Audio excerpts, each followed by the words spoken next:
First of all, tell me about your vision for the book. What inspired you to write The Face of Leadership? Wow. That's a great question. When I think about the face of leadership, I recognize that we've been going through an era where everything is like a cookie cutter approach when it comes down to how we manage ourselves, how we manage people, how we manage processes.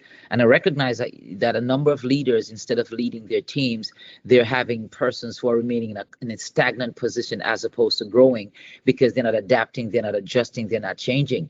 And then you have some folks who have the skill set, but because they have had certain experiences, they think that they're not leaders. So when I thought about that, I'm like, people have a cookie cutter script approach or picture of what the perfect leader looks like. So when I started my research and looked through leaders and great leaders, I recognized that great leaders, they're not really fitting into what we consider to be great folks, but because they experience certain things, and based on their experiences, they found themselves in positions whereby their backs were against the wall and they had to make decisions that revolutionized the way that they do things. And in an instant, the people who were not viewing them as leaders were now at their feet looking for them to guide them along the right path.